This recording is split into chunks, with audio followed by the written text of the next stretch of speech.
కొంచెం మీదకి ఫోకస్ చేసి వాయిస్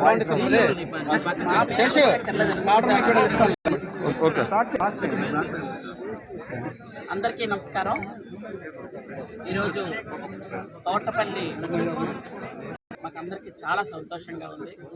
ముఖ్యంగా దాదాపు 80,000 ఎకరాలకి ఈరోజు నీళ్ళు ఇవ్వడం జరుగుతుంది. 7 నియోజకవర్గాలు ఇవ్వడంతో సస్యశ్యామలంగా పంటలు పండించుకునే అవకాశం ఉంది.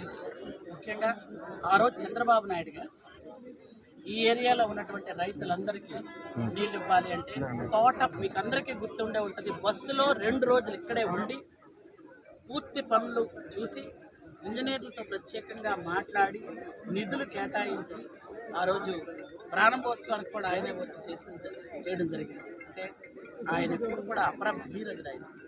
ఎందుకంటే చంద్రబాబు నాయుడు గారు ముఖ్యమంత్రిగా ఉండేటప్పుడు రాష్ట్రంలో రైతన్నలకి నీటి కొరత కానీ, వ్యవసాయానికి విత్తనాలు ఎరువులు కానీ కొరత ఎక్కడా లేకుండా ఉండేది.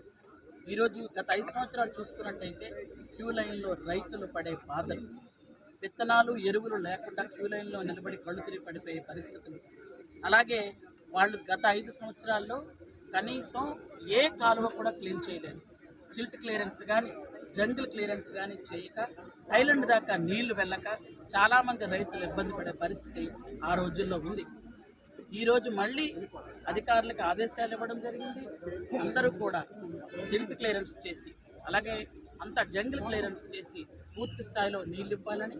ఇక కాస్త పనులు ఉన్నాయి కాబట్టి ఆ పనులు కూడా పూర్తి చేస్తే 130,000 ఎకరాలకి తోటపల్లి నీళ్ళు ఇవ్వగలుగుతుంది. అంటే ఎన్ని కుటుంబాలు బ్రతుకుతున్నాయో ఒకసారి ఆలోచించాడు.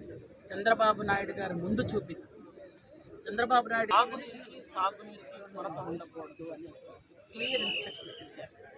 అంటే ఖచ్చితంగా ఈ సమయం ఏంటి అంటే రైతుల సమయం, రైతుల పంటలు వేసుకోవడానికి రెడీగా ఉండే సమయం. ఈ సమయంలో నీళ్ళు ఇవ్వాల్సిన బాధ్యత మనది కాబట్టి నీళ్ళు ఇస్తున్నాం అందరికీ కూడా. అంటే రైతులు వారి పంటలు వాళ్ళు చక్కగా 2 పంటలు పండించుకోవడానికి. లేకపోతే ఇంత పూర్వం ఏంటంటే రైతులు వలసలు వెళ్ళి ఏ రాష్ట్రంలో చూసినా మన రైతులే, ఏ జిల్లాలో చూసినా. ఎందుకంటే ఖజానా మొత్తం ఖాళీ చేసి వెళ్ళిపోయాడు మహానుభావుడు. ఇక్కడ ఖాళీ అంటే మొత్తం ఏవేవైతే ప్రభుత్వ ఆస్తులు ఉన్నాయో వాటన్నిటిని తాకట్టు పెట్టేశారు. ఎక్కడ ఒక్క పైసా కూడా ఖజానా లేదు. మళ్ళీ చంద్రబాబు నాయుడు గారు అంటే పెట్టుబడులు తీసుకొచ్చి ఒకసారి పోలవరం మనం 70% పూర్తిగా నిర్వీర్యం చేసి కాపర్ డ్యామ్ని పాడు చేసేసి